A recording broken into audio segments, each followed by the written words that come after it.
Vamos abrir no livro de Romanos, capítulo 11. Nós vamos estar lendo dos versos 1 ao 10. Romanos 11, do 1 ao 10. Nos diz assim: Pergunto, pois, terá Deus, porventura, rejeitado o seu povo? De modo nenhum, porque eu também sou israelita da descendência de Abraão, da tribo de Benjamim. Deus não rejeitou o seu povo, a quem de antemão conheceu. Ou não sabeis o que a Escritura refere a respeito de Elias, como insta perante Deus contra Israel, dizendo: Senhor, mataram os teus profetas, arrasaram os teus altares, e só eu fiquei, e procuram tirar minha vida. Que lhe disse, porém, a resposta divina? Reservei para mim 7.000 homens que não dobraram os joelhos diante de Baal.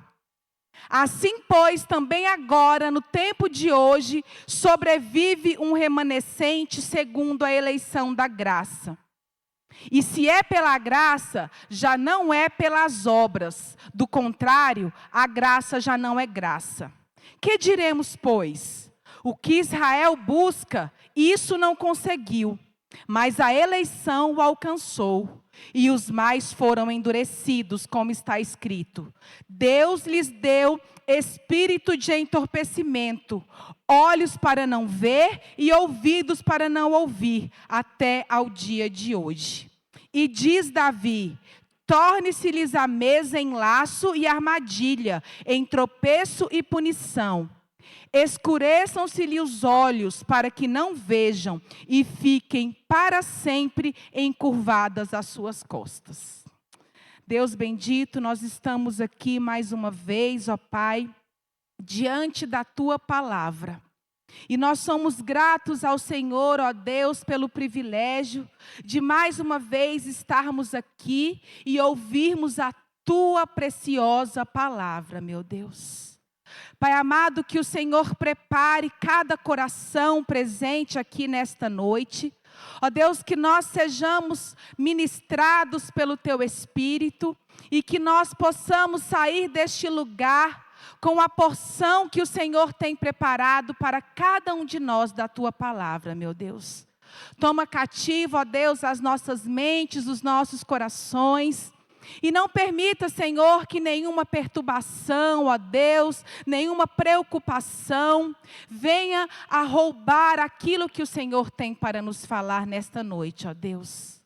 Que o Senhor tenha liberdade no nosso meio e que este ambiente esteja totalmente livre para a manifestação do Teu Espírito entre nós, em nome de Jesus.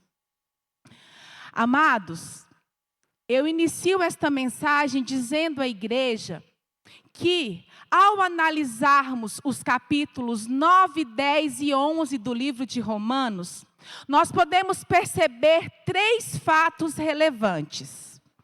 Primeiro, esqueci do título, né, irmãos? O remanescente fiel é o título da nossa mensagem de hoje, desculpem.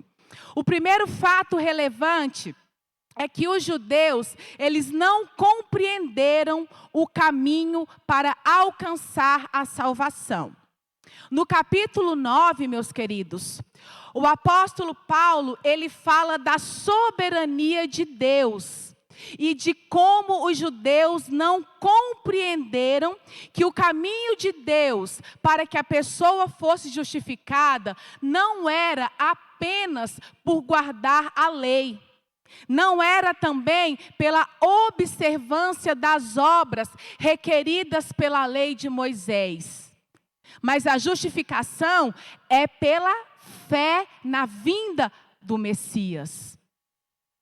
E, por não entenderem isso, os judeus, ao invés de seguirem o caminho de Deus revelado nas Escrituras, Eles seguiram o seu próprio caminho, que era de tentar se justificar diante de Deus, através das suas obras, através da circuncisão. E eles não perceberam que o homem é justificado pela fé. Um segundo fato importante aí é que os judeus, de forma consciente e voluntária, rejeitaram a Cristo.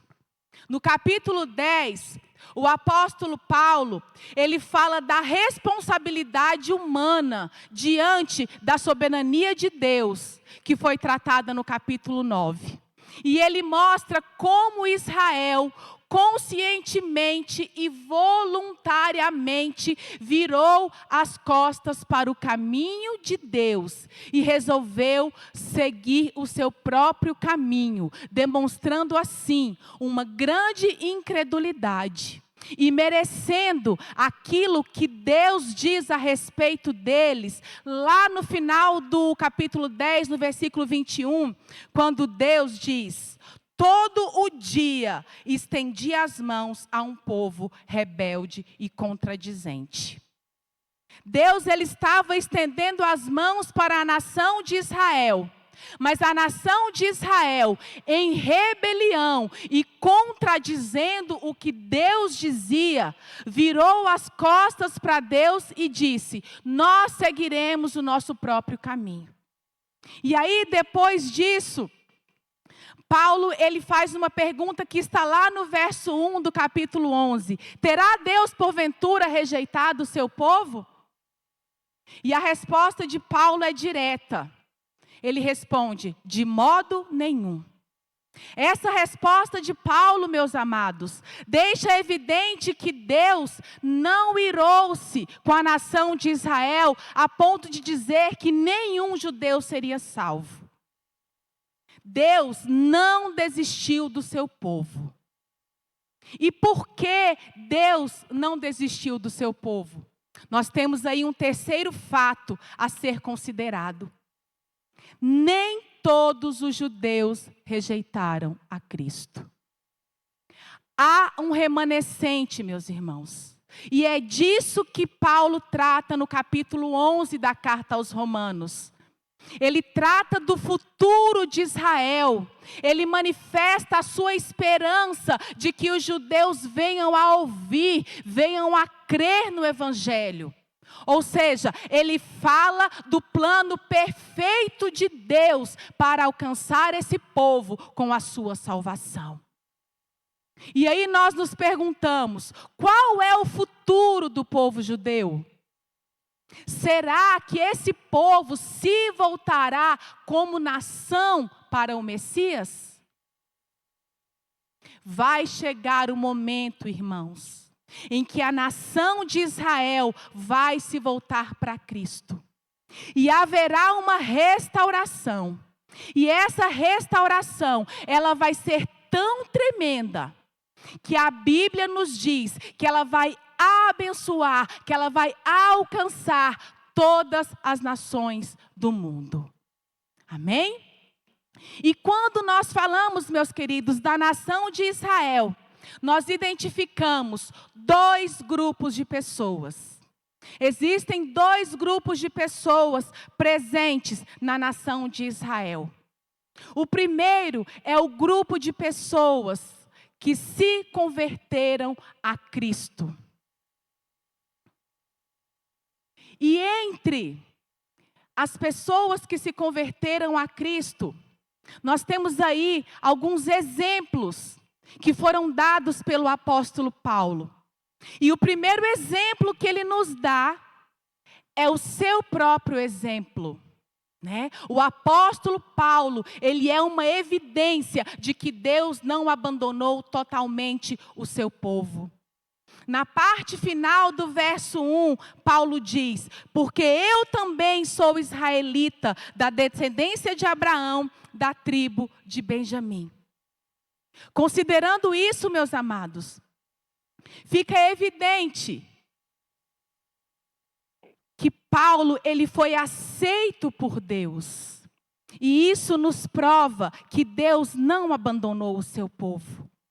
Em outras palavras, o apóstolo Paulo, ele está falando: eu sou um judeu de puro sangue, eu vim de uma das tribos mais importantes, eu era perseguidor da igreja, mas Deus me alcançou, Deus me deu a oportunidade de salvação e eu fui transformado.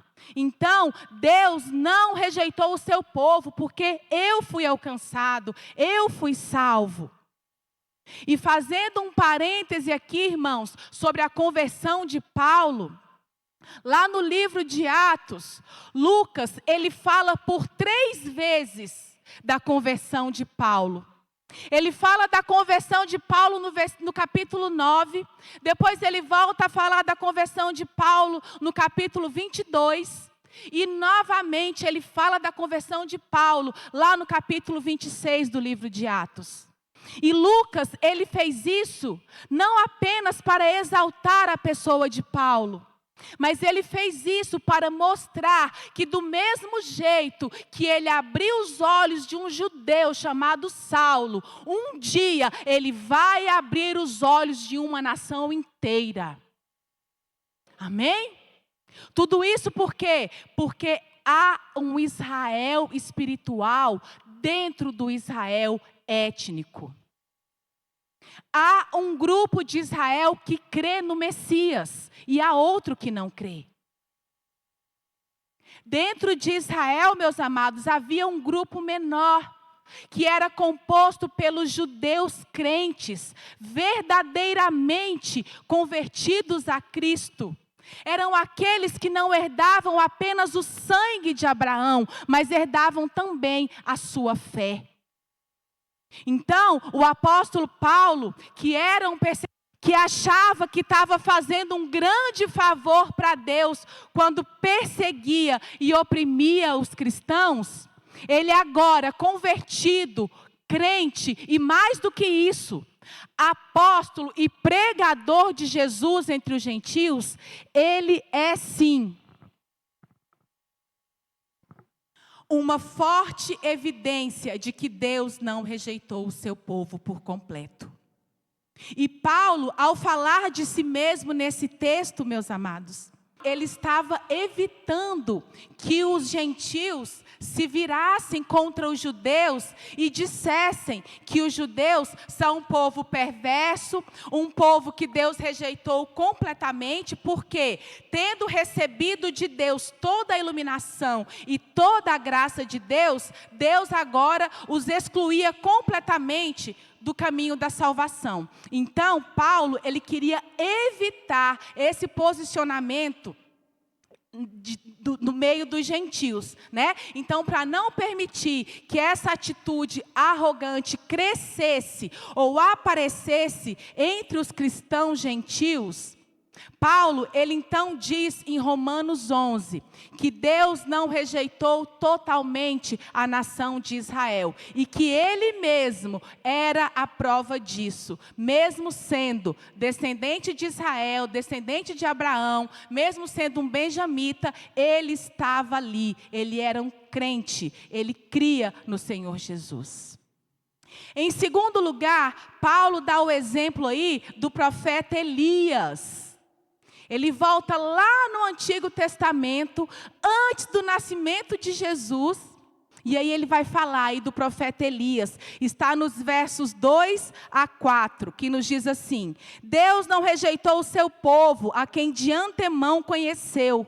Ou não sabeis o que a Escritura refere a respeito de Elias, como insta perante Deus contra Israel, dizendo: Senhor, mataram os teus profetas, arrasaram os teus altares, e só eu fiquei, e procuram tirar-me a vida. Que lhe disse, porém, a resposta divina: reservei para mim 7.000 homens que não dobraram os joelhos diante de Baal. Esse episódio aqui, meus amados, narrado por Paulo, está lá no livro dos Reis, no capítulo 19, que nos fala da história de como Elias enfrentou os profetas de Baal. Na época de Elias, meus queridos, a nação de Israel era governada por Jezabel. Jezabel era a esposa de Acabe, que era judeu, porém, ele se deixava manipular pela esposa, que era uma pagã e adoradora do deus Baal. E o deus Baal era uma das maiores divindades daquele tempo.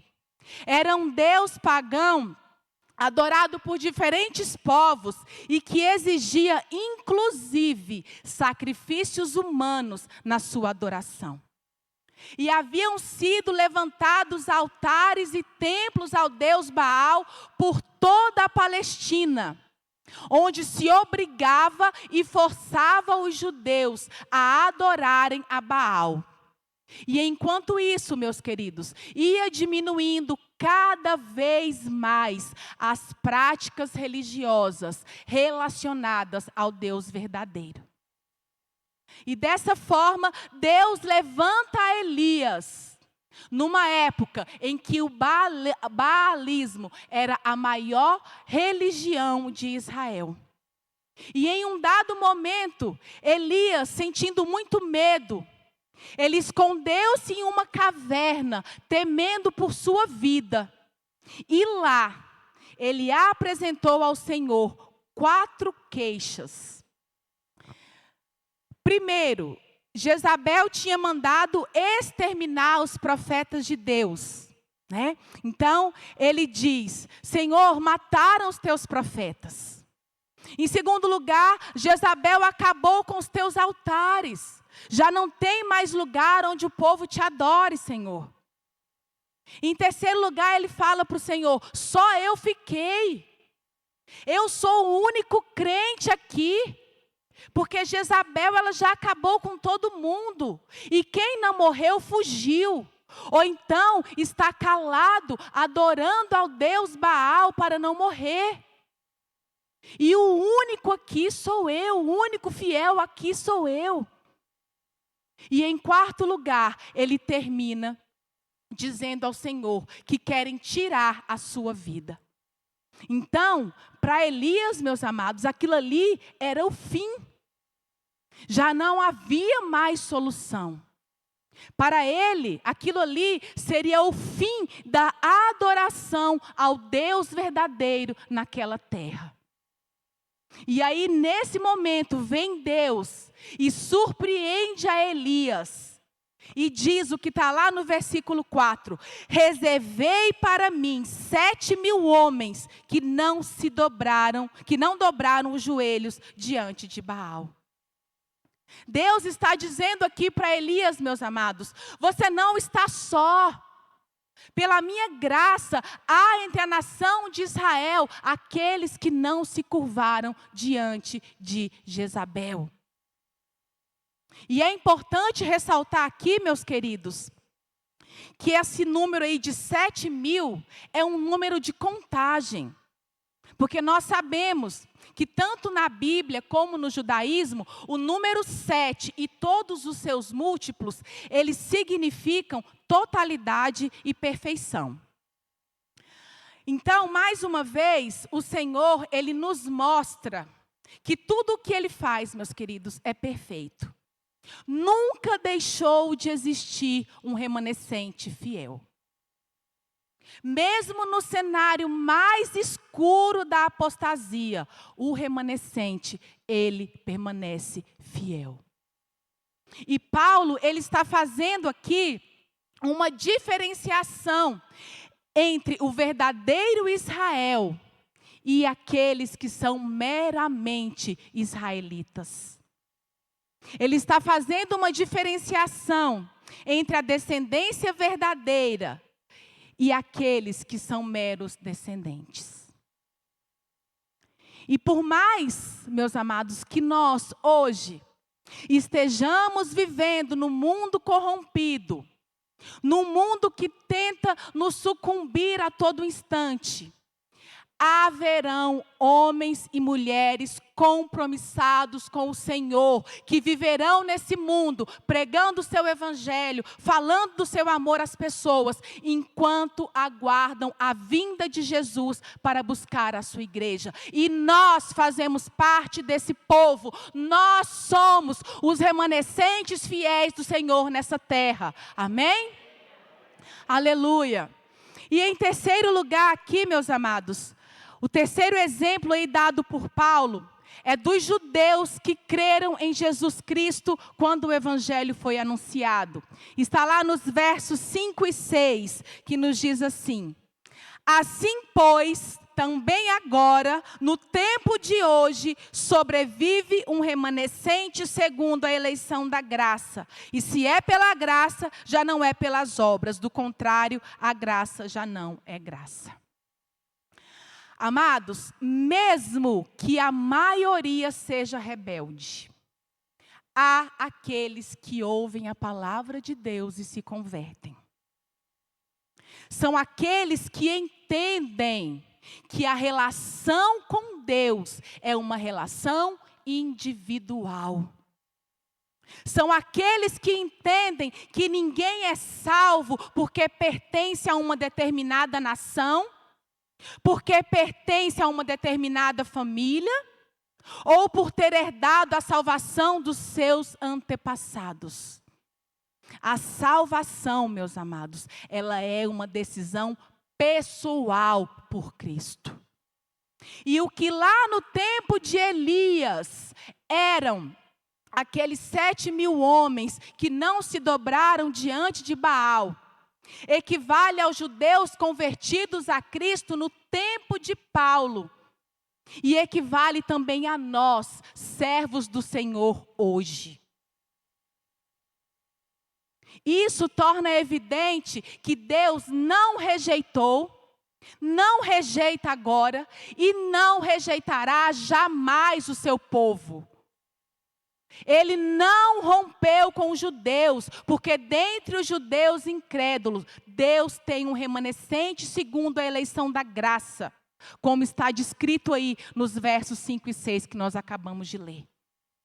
E hoje, eu e você, nós que cremos no Senhor Jesus como único e suficiente Salvador, nós que entendemos que jamais seremos salvos por obras, nós somos esse remanescente fiel.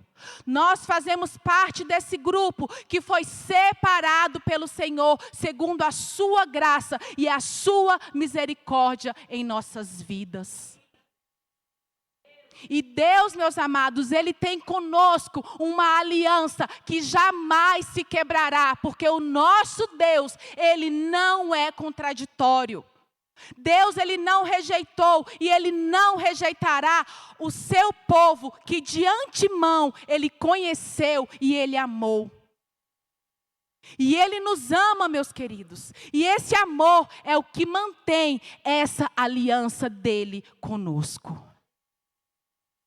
E o segundo grupo de pessoas aí, presente na nação de Israel, são os que rejeitaram a Cristo. Está nos versos 7 a 10. Que diremos, pois? O que Israel busca, isso não conseguiu, mas a eleição os alcançou. E os mais foram endurecidos, como está escrito. Deus lhes deu espírito de entorpecimento, olhos para não ver e ouvidos para não ouvir, até o dia de hoje. E diz Davi: torne-se-lhes a mesa em laço e armadilha, em tropeço e punição. Escureçam-se-lhe os olhos para que não vejam e fiquem para sempre encurvadas as suas costas. Amados, quando nós falamos dos judeus que rejeitaram a Cristo, nós podemos ver que, como raça ou nacionalidade, os judeus foram endurecidos. O verso 7, ele nos mostra que Israel buscava uma salvação pelo mérito das obras. E isso ele não conseguiu. Está escrito lá no verso 7. No entanto, o remanescente é aquele que foi alcançado pela eleição. Ou seja, aqueles que se renderam ao senhorio de Cristo. Enquanto que os demais, os que não creram em Jesus, esses foram endurecidos. E o endurecimento é um juízo divino, meus amados, ao endurecimento do coração humano. A Bíblia nos ensina que Deus endurece quem primeiro se endurece. E Deus endureceu a nação de Israel por ela não entender e não receber o evangelho de Cristo Jesus na sua grande maioria. Por quê? Porque consistentemente e sistematicamente a nação de Israel rejeitou a Deus e os seus enviados.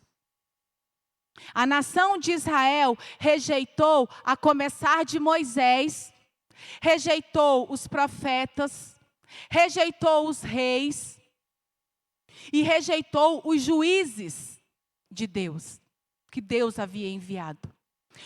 Todos que Deus mandou, muitos foram mortos, outros foram rejeitados e outros foram escarnecidos. E finalmente, como a cereja do bolo, eles mataram o Filho de Deus. E como resultado, então, veio o endurecimento sobre a nação de Israel, para que não visse, não compreendesse e não cresce. Deus haveria de derramar sobre aquele povo rebelde, não o Espírito Santo, mas o espírito de entorpecimento, como está descrito aí no verso 8. Deus lhes deu espírito de entorpecimento, olhos para não ver e ouvidos para não ouvir, até ao dia de hoje.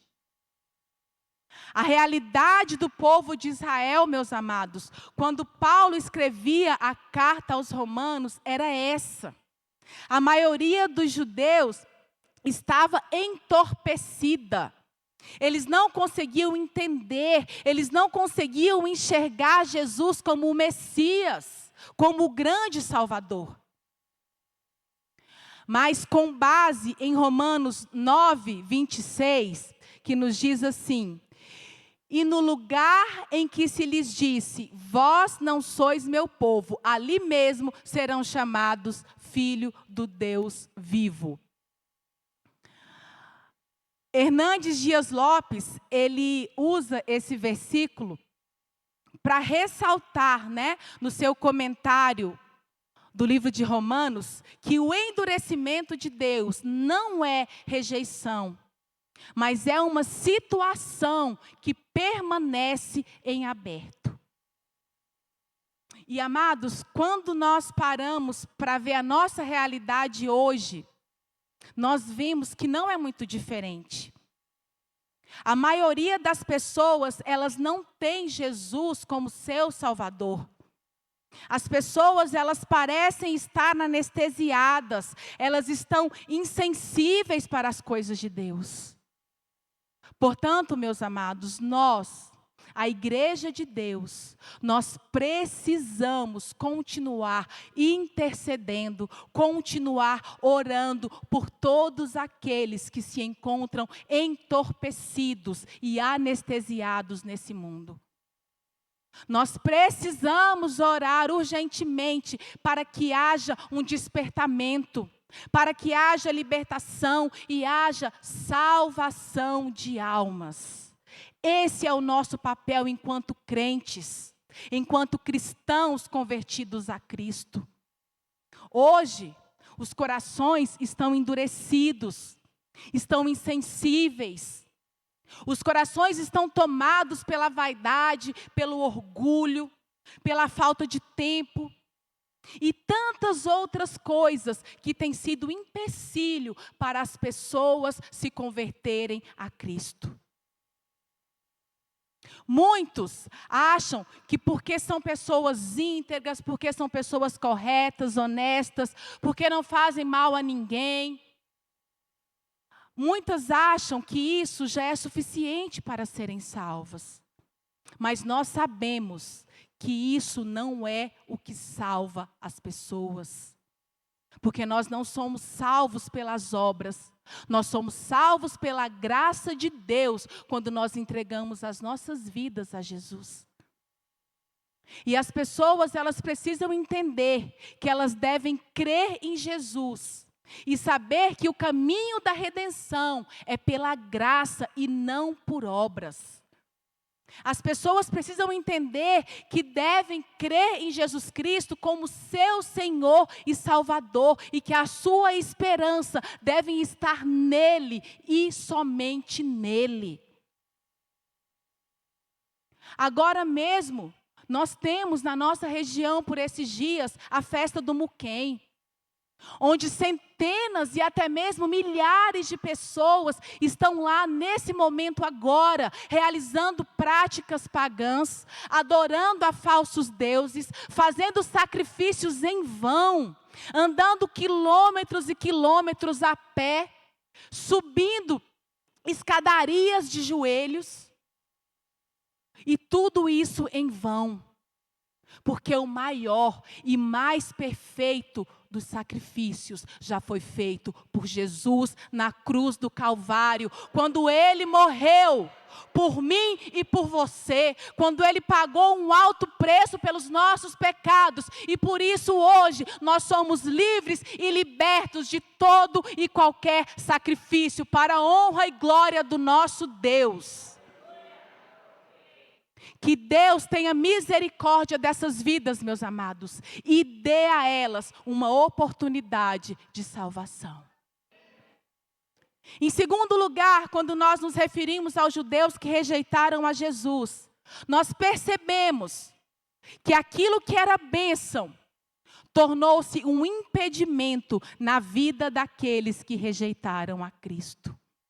Nos versos 9 e 10 aí, Paulo ele vai citar Davi, quando ele diz: torne-se-lhes a mesa em laço e armadilha, em tropeço e punição. Escureçam-se-lhe os olhos para que não vejam e fiquem para sempre encurvadas as suas costas.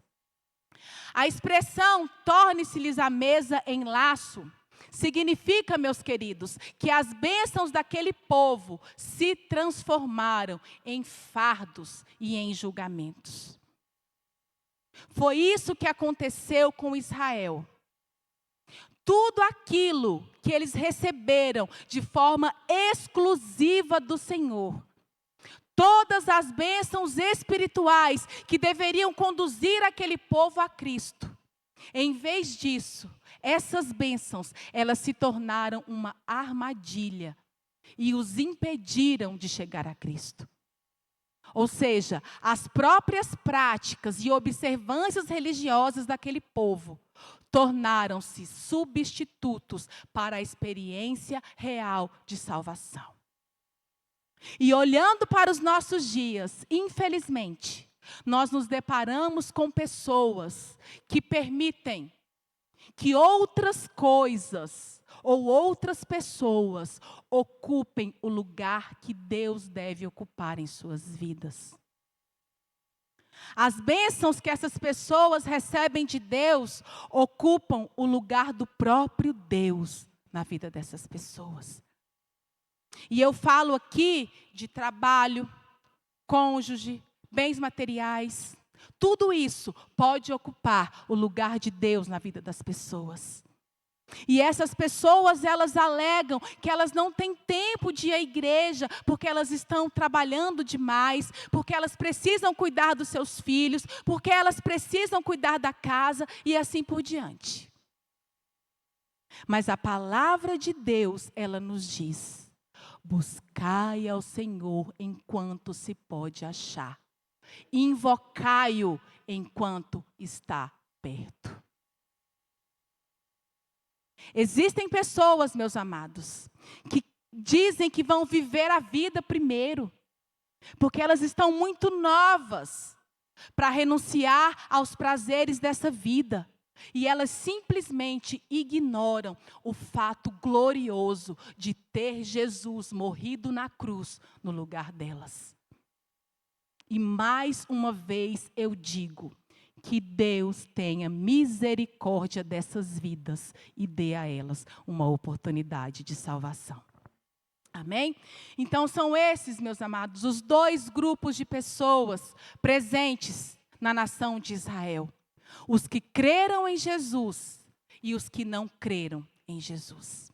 E para as nossas considerações finais, eu digo à igreja que quando nós estamos nesse mundo, nós temos apenas dois caminhos para percorrer. Em primeiro lugar, nós temos o caminho que nos leva para a vida eterna. E em segundo lugar, nós temos o caminho que nos leva para a condenação eterna. E eu pergunto a você nessa noite: qual desses caminhos você tem percorrido?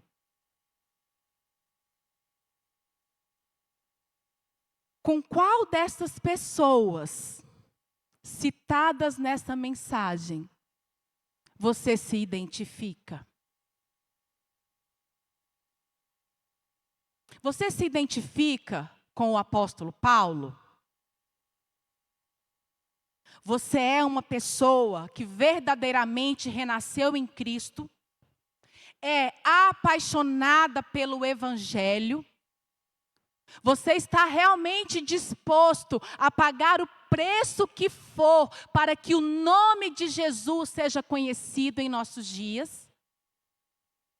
Você é uma pessoa que sabe que está neste mundo de passagem e que se importa verdadeiramente com o céu que te espera, porque você tem a convicção de que em breve Jesus voltará e buscará a sua igreja.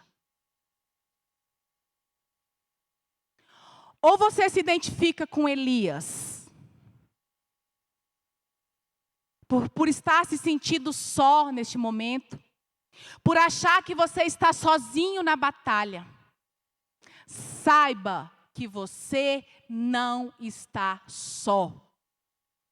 E Deus reservou muito mais do que 7.000 nesse mundo que não se corromperam pelo pecado dos nossos dias.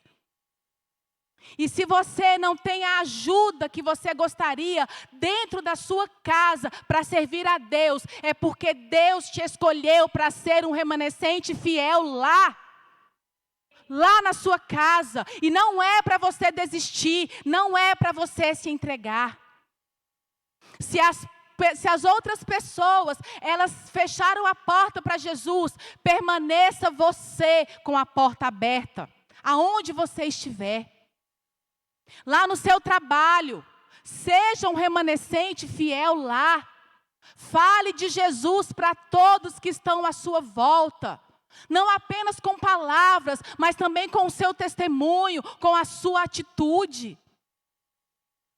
E você jovem, você adolescente, lá na escola, lá na faculdade, entre os seus amigos, seja um remanescente fiel e desperte nas pessoas que estão ao seu redor o desejo de servir ao Deus que você serve.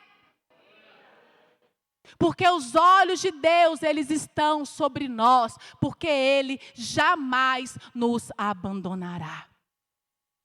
Mas se você se identifica com aqueles que rejeitaram a Cristo, Jesus hoje te dá uma oportunidade e Ele te faz um convite. Vinde a mim todos que estáis cansados e sobrecarregados, e eu vos aliviarei. Ele diz ainda: eis que estou à porta e bato. Cabe a você hoje fazer a decisão por Cristo, recebendo Jesus como Senhor e Salvador, entregando a sua vida ao Senhor e assim viver uma nova vida debaixo do senhorio de Cristo, herdando a vida eterna e para passar assim toda a eternidade com Deus. Mas se a sua decisão não for essa hoje, ou em algum outro momento da sua vida, A Bíblia, ela é clara em nos dizer que, infelizmente, você está destinado à condenação eterna e passará toda a eternidade no inferno com Satanás e os seus anjos. Que Deus tenha misericórdia de todos aqueles que ainda não entregaram a sua vida a Jesus. E eu gostaria de pedir a você que ficasse de pé. E eu quero ler agora, para encerrar esta mensagem, para que você vá para a sua casa com isso pulsando no seu coração. Eu gostaria de ler o versículo 5 do texto de hoje, que nos diz assim: assim, pois, também agora, no tempo de hoje, sobrevive um remanescente segundo a eleição da graça. Meus amados, nós somos esse remanescente. E existem muitos perdidos por aí que carecem das nossas orações, que carecem do nosso clamor em favor de suas vidas. Por isso agora você vai apresentar a sua vida ao Senhor e vai agradecer por hoje você ser um remanescente fiel. E vai pedir a Ele forças para que você possa ir ao encontro daqueles que ainda não fizeram a decisão por Jesus. Que nós estejamos dispostos, meus amados, a cada dia a sair do lugar que nós estamos em busca daqueles que ainda não tiveram um encontro com Cristo. Que essa seja a nossa motivação diária. Amém? Senhor querido, nós queremos te louvar pela tua palavra, Deus. Te agradecemos, Senhor, porque hoje temos o privilégio de ser um remanescente fiel aqui nessa terra.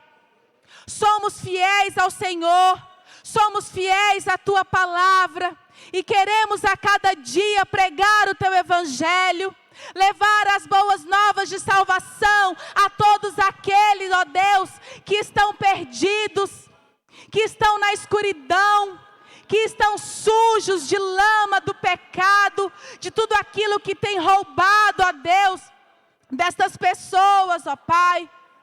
Uma oportunidade de ter um encontro contigo, ó Deus.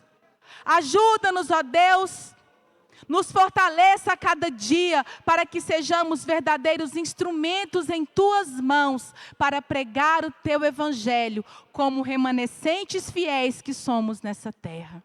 Amém.